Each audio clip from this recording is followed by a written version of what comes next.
타임머신을 타고 저와 성서여행을 좀 떠나시겠는데, 지금부터 2000년 전으로 한번 여행을 떠나겠습니다. 아기 예수가 태어난 유대 땅에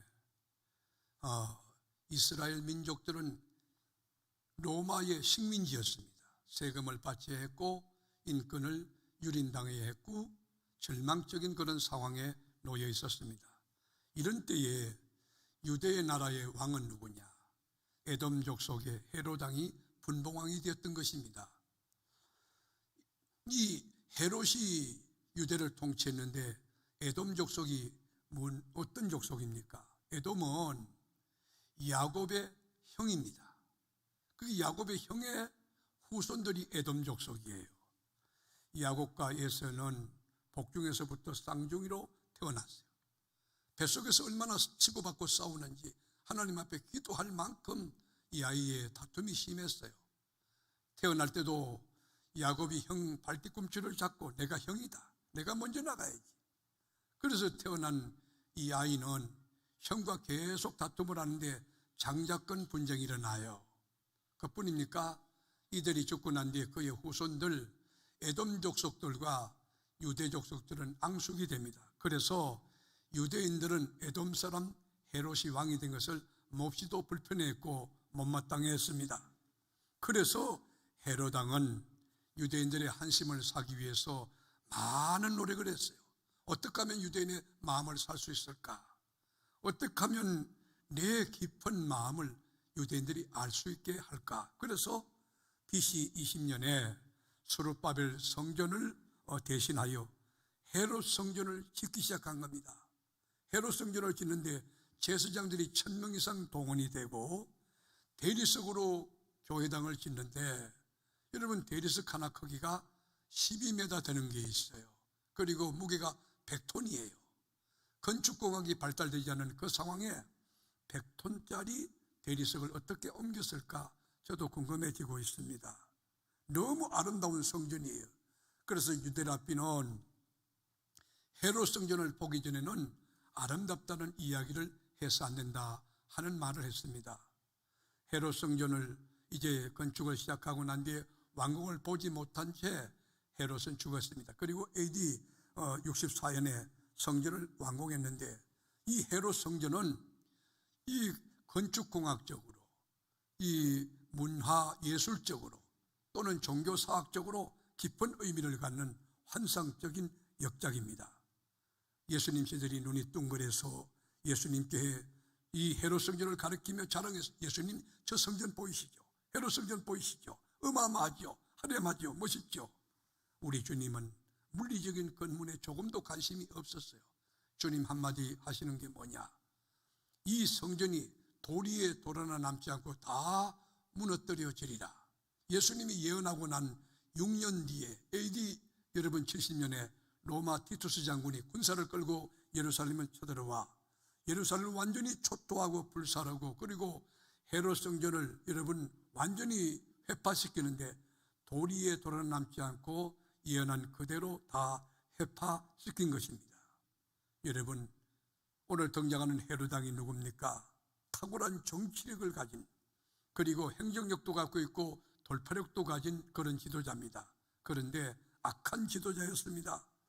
헤롯 왕은 왕권을 노리고 자기 왕권에 도전하는 그 어떤 사람도 용서하지 않고 가차없이 응징했습니다. 인정사정 보지 않았습니다.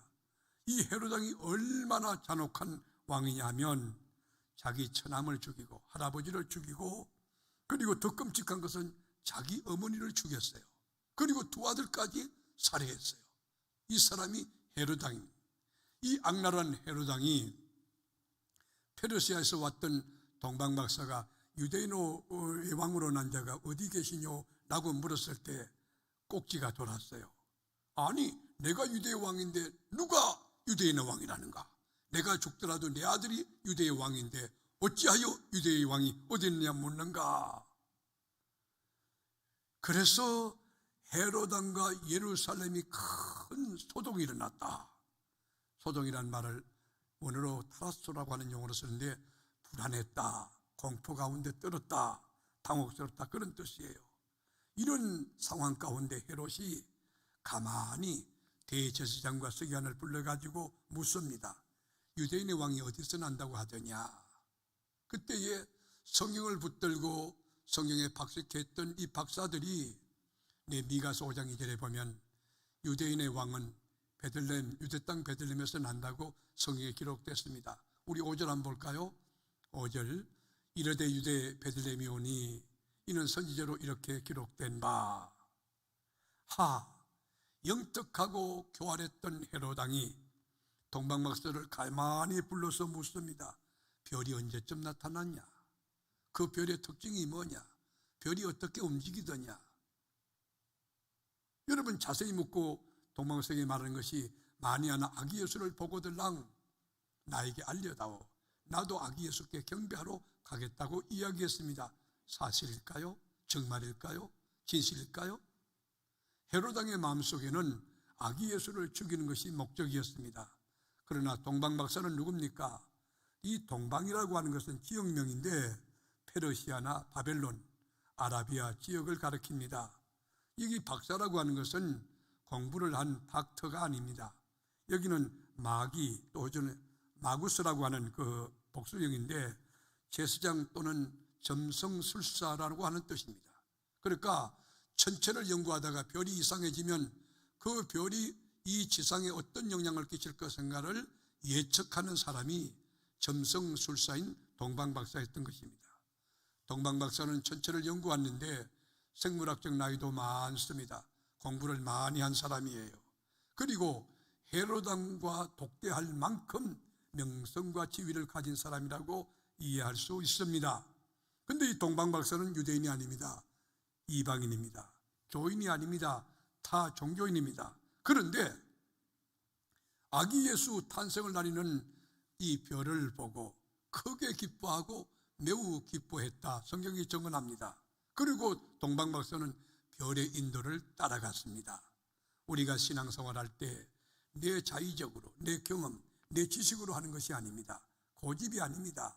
하나님의 말씀과 성령의 역사에 순종하며 따라가는 거예요. 이스라엘 민족이 출애굽하여 불기둥과 구름기둥의 인도를 받고 이 구름기둥이 유진하면 서는 거예요. 발행하면 따라가는 것처럼 신앙생활은 성령에 민감해야 돼요. 하나님의 뜻에 순종하는 거예요. 이 동방박사 이방인이지만 별의 인도를 따라 가는데 이 청문회 어느 날 하늘에서 빛을 비추는데 베들레헴 돌역의 특정한 집에 빛을 비추는 거예요. 가까이 가봤더니 마구간이에요. 이 마구간에 들어가 봤더니 구유의 어린 아기가 누워있는 것입니다. 핏덩어리였어요. 그러나 동방박사들이 여러분 엎드려 절하고 경배하고 보배합을 열어 황금과 유황과 몰약을 드렸다는 이야기가 오늘 본문 전체의 개요라고 정의할 수 있습니다. 자, 여러분께 묻습니다. 21세기 우리는 메타버스를 올라타고 제4차 산업혁명 시대를 살아가는데 이제 디지털 시대가 되어버렸어요. 자기 아바타를 가지고 여러분 수십 개의 세계에 동시 살 수 있는 가상현실 세계, 이걸 경험할 수 있는 이런 때를 우리가 사는데, 이런 이 시절에 전혀 경험하지 보지 못한 이런 신문명사적인 이런 시대에 아기 예수 탄생을 어떻게 우리가 축제할 것이며, 그리고 모든 예배마다 하나님에 대한 일을 할 때에 어떤 자세로, 어떤 철학으로, 어떤 관점으로, 어떤 마음가짐으로 주님을 섬기하는가, 동방박사를 통해서 주는 영적인 교훈이 있습니다. 먼저는 신앙 고백을 바르게 하고 예배하며, 신앙 고백을 바르게 하고 예배하며, 신앙 고백을 바르게 하고 충성하고 헌신해야 한다는 것입니다. 아기 예수가 누구냐? 온 인류를 죄와 사망에서 건져내기 위하여 속죄의 어린 양으로 죽으러 오신 나의 구세주 메시아로 믿는 신앙 고백이 온전하고 난 뒤에야 예배가 될 수 있고, 온전한 신앙 고백 위에야 기도가 될 수 있고, 온전한 신앙 고백 위에야 충성이 가하다는 것입니다. 우리 주님이 이 땅에 왜 오셨습니까? 왜 하늘 영광 보좌를 버리시고 더러운 인간의 육의 몸을 입고 성육신하여 이 땅에 오셨습니까? 온 인류를 죄와 사망에서 사하시고 저 하나님 나라 백성 되게 하시고, 또 생명을 주되 풍성한 생명을, 영원한 생명을 주시기 위하여 우리 주님이 오신 것입니다. 마태복음 1장 21절에 보면 아들을 낳으리니 이름을 예수로 하라. 예수란 이름이 구원이란 뜻이에요. 건져낸다는 뜻이에요. 아들을 낳으리니 이름을 예수로 하라. 이는 그가 자기 백성을 그들의 죄에서 구원할 자임이시라. 예수님이 누굽니까? 우리의 구세주예요. 우리의 구원주, 우리 메시아예요. 예수님이 왜 오셨습니까? 요한복음 10장 10절에 보면 도둑이 오는 것은 도둑질하고 죽이고 멸망시키는 것뿐이요 내가 온 것은 양으로 생명을 얻게 하고 생명도 영원한 생명, 영생을 얻게 하고 더 풍성히 얻게 하려는 것이라. 그래서 다윗은 이 구원의 확신을 가지고 신앙 고백을 바로 하는 다윗은 이렇게 고백해요. 시편 16편 11절에 주께서 생명의 길을 내게 보이시리니, 예수가 들어오면 생명의 길이 열리는 거예요. 예수는 길과 진리와 생명이시니까. 그리고 주의 앞에는 충만한 기쁨이 있고 주의 오른쪽에는 영원한 즐거움이 있나이다. 신앙 고백을 바르게 하는 세계롭게 모든 건속 여러분, 신앙 고백 위에 주가 주시는 기쁨과 희락과 즐거움과 평강, 하나님 나라가 이루어지는 은혜가 있게 되기를 축원합니다. 우리 주님의 탄생은 생물학적으로 태어나는 것이 아니에요. 우리 주님은 의도적으로, 계획적으로 오신 것이에요. 나심이 아니고 오신 것입니다. 예수님이 나시기 전 1700년 전에 선지자 모세를 통하여 예언하셨어요. 우리가 창세기 3장 15절에 보면 여자의 후손이 뱀의 머리를 상하게 할 것이라고 예언해 놓으셨어요. 그리고 2000년 뒤에 우리 주님은 예언한 그대로, 말씀한 그대로, 약속한 그대로 이 구속주로 이 땅에 오신 것입니다. 그래서 초대교부 오리겐은 동방박사들이 드렸던 황금과 유황과 몰약을 이렇게 해석했습니다. 동방박사가 드린 황금은 왕에게 드린 예물이고, 그리고 유황은 하나님께 드린 예물이고, 몰약은 우리를 위해서 십자가 지고 죽으신 우리의 구세주께 드린 예물이다라고 이야기했습니다. 무슨 뜻일까요? 동방박사는 아기 예수를 왕과 선지자와 제사장으로 인식했다고 하는 뜻이 되겠습니다. 황금이 뭡니까? 황금은 고대 시대는 왕권을 의미하는 것입니다. 왕이 쓴 왕관이 황금입니다. 예수님이 만왕의 왕으로 오셨다는 것이에요. 예수님은 우리의 로드의 로드, 주님이시라고요. 그러니까 우리 주님 앞에는 절대 복종하는 것이죠. 주가 쓰시겠다면 시간도 재능도 모든 것 드리는 것, 이것이 바른 신앙인 것입니다. 또 하나 유황은 아라비아 지방에서 이 간목 가운데 나오는 향기로운 송진이라고 볼 송진. 이 유황을 어디 쓰느냐? 제사용품인데요, 소제를 드릴 때 반드시 유향을 넣도록 성경에 명시가 되어 있어요. 우리 주님이 누굽니까? 대제사장이에요. 하나님과 인간 사이를 중보하는 대제사장, 연결다리요. 우리가 제사장을 라틴 말로 폰티펙스라고 하는 말로 쓰는데, 폰티펙스가 뭐냐? 다리를 연결하는 사람, 다리를 놓는 사람, 그런 뜻이에요.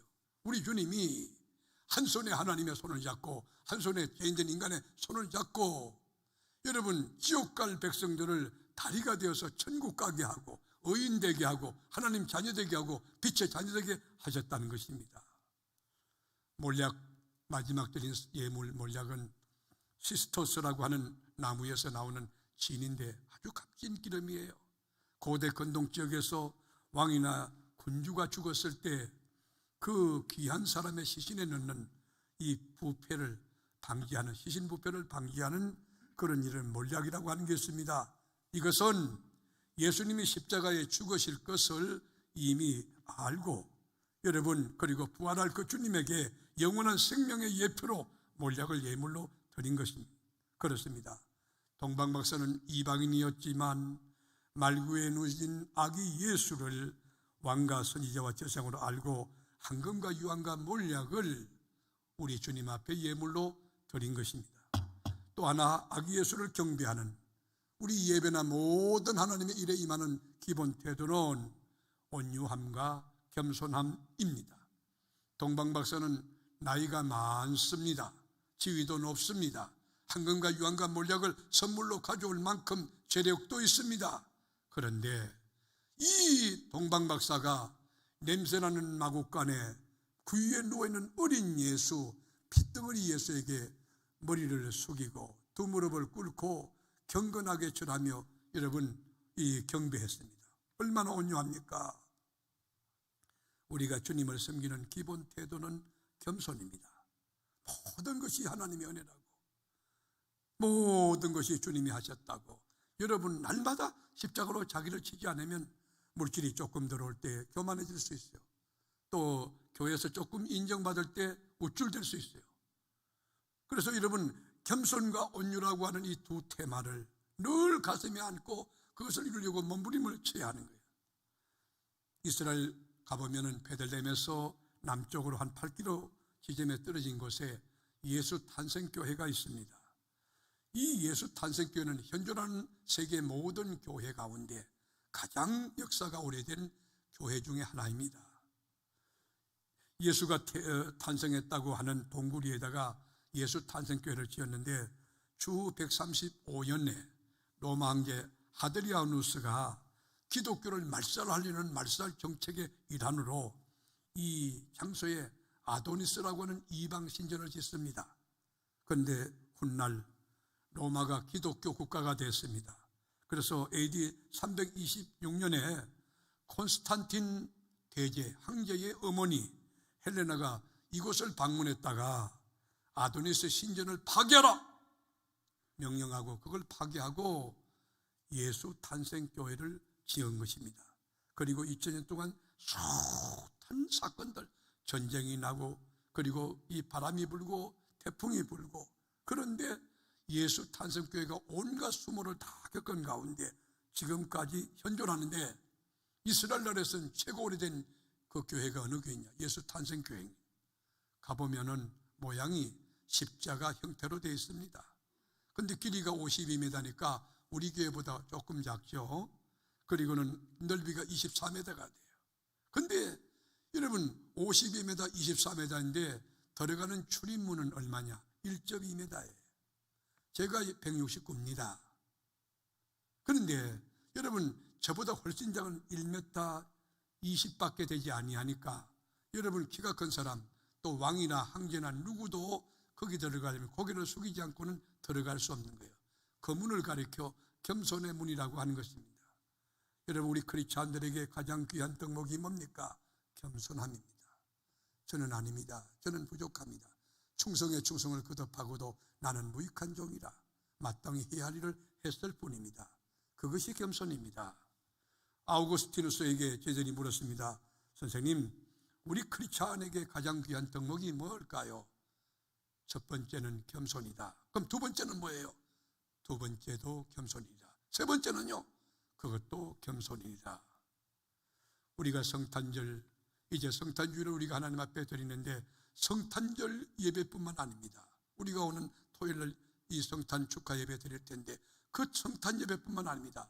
모든 예배와 우리의 일상과 주님을 향한 모든 충성과 헌신에 있어서 가장 귀한 것이 온유와 겸손이지만 또 경건함이 깃들어야 되는, 여러분 경건이 뭘까요? 야고보 선지는 야고보서 1장 27절에 이렇게 말합니다. 하나님 아버지 앞에서 정결하고, 여기 라인을 쳤어요. 하나님 아버지 앞에서 호람되어 하나님 앞에서 정결하고 더러움이 없는 경건은 어떻다는 거예요? 고아와 가부를 그 환난 중에 돌보고, 어려움을 당한 형제를 돌보고, 또 자기를 지켜 세속에 물들지 않는 그것이 뭐냐? 경건이라고 하는 것입니다. 경건이 여러분 까만 고무신 신고 그리고 여러분 이렇게 꼬재하게 그런 것이 경건이 아니라, 우리가요 어려운 환난 중에 있는 사람을 돌아보고, 감옥에 갇힌 수용자를 돌아보고, 그리고 외국인 노동자를 돌아보고, 독거노인을 돌아보고 자기를 지켜 세속에 물들지 않는 그것이 하나님 앞에서 참된 경건이라고 했습니다. 우리가 여러분 성탄절뿐만 아니고 모든 예배와 모든 사역에 임하는 기본 태도는 겸손함, 온유함, 그리고 경건함으로 하나님의 일을 해야 될 것입니다. 그리고 마지막 하나는 이 동방박사가 아기 예수께 황금과 유황과 몰약을 드렸다고 했는데 그냥 드린 게 아니에요. 1200km 여러분 아라비아 사막을 걸어가는데 산을 넘고 강을 건너고 이 별이 밤에만 뜨기 때문에 밤에 이동하는데 너무 추워요. 그리고 사나운 짐승들이 공격하고 그리고 산적들이 공격하는 위협을 무릅쓰고 온갖 대가를 다 지불하고 그리고 아기 예수께 경배했다는 것을 기억해야 됩니다. 여러분, 우리가 하나님 앞에 예배할 때 헌신과 수고 없이 그냥 주일 나와서 예배 드리는 것 아닙니다. 한 주 내내 우리가 약한 자를 돌아본데 신방도 하고 전도도 하고 헌신도 하고 충성도 하고 여러분 땀을 흠뻑 흘린 가운데 드리는 예배, 그것이 주님이 찾는 예배인 것입니다. 동방박사가 여행했을 때 여러분 그 코스빅을 한번 살펴보세요. 경비는 얼마나 많았겠으며 여러분 1200km가 이게 적은 거리가 아니잖아요. 그 먼 거리를 교통수단이 지금처럼 스타락스라든지 여러분 자가용 탄 거가 아니고 말을 타고 갔다 할지라도 이게 보통 고역이 아닙니다. 너무 힘들 거예요. 그런데 쓸 돈이 많았지만 아기 예수께 바칠 황금과 유황과 몰약을 쓰지 않았어요. 황금과 유황과 몰약을 귀하게 간직하고 손대지 않고 아끼고 또 아끼고 여러분 아끼고 또 아끼고 온 정성 다하여 아기 예수에게 여러분 황금과 유황과 몰약을 드렸던 것입니다. 값진 예물입니다. 신앙 고백입니다. 성탄뿐만 아닙니다. 우리가 모든 예배를 드릴 때 교회 모든 일에 대가를 지불하고 시간을 투자하고 몸을 드리고 헌신하고 물질을 드리고 온 정성 다하고 그리고 황금과 유황과 몰약을 주님 앞에 드릴 때 그 예배를 주님이 받으신다는 거예요. 대가를 지불하지 않고 어떻게 주님께 영광을 돌릴 수 있겠어요? 매주일 저희 교회는 7시에 교회 점검 리허설을 합니다. 거기는 예배위원장님이 오시고 성가대장님도 오시고 새가족 부장님이나 방송팀장이나 또는 성가대 지휘자 그리고 대표 기도를 맡은 장로님 와서 예배를 그대로 여러분 시연하는 거예요. 왜 합니까? 너무 귀하신 하나님 앞에 최고의 예배를, 흠없는 예배를 드리고자 토요일에 와서 이렇게 점검하는 거예요. 매주 토요일마다 우리가 점검하는 거예요.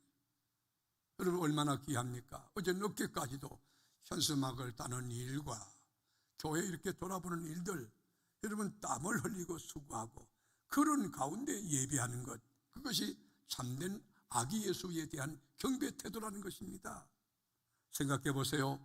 페르시아에서 유대 땅 베들레헴까지 1200km, 여러분 그 먼 거리 산을 넘고 강을 건너서 싸나운 짐승들의 공격을 받으며 무시무시한 산적의 위협과 장벽을 뚫고 대가를 지불하고 온몸이 만신창이가 되어 너무 피곤해서 잠을 제대로 잤겠습니까? 먹을 거 제대로 먹겠습니까? 그 가운데 와서 아기 별 예수님께 무릎을 꿇고 경배하며 황금과 유황과 몰약을 드렸던 그 정성, 그 자세 얼마나 귀합니까? 이런 영성이 우리 교회에 흘러갈 수 있기를 축원합니다. 동방박사의 여행은 낭만적인 여행, 쉬운 여행, 값싼 여행이 아니었어요. 즐거운 여행, 위험한 여행이었으며 목마르고 피곤하고 춥고 고달픈 여행이었습니다. 우리가 신앙생활 할 때 여러분 값싼 은혜를 여러분 추구해서 안 됩니다. 자기를 부인하고 자기 몫에 태인 십자가를 지고 나를 쫓을 것입니다. 넓은 길 가지 말고 좁은 길 갈 것이니다. 의와 함께 이 고난을 받을 거나 복음과 함께 고난을 받을 것이라. 우리는 언제나 십자가를 지고 가는 십자가가 있는 크리스찬이 되어야 돼요. 십자가가 없다면 교회가 아닙니다. 십자가가 없다면 크리스찬이 아닙니다. 십자가가 없다면 장로가 아닙니다. 십자가가 없다면 목사가 아닙니다.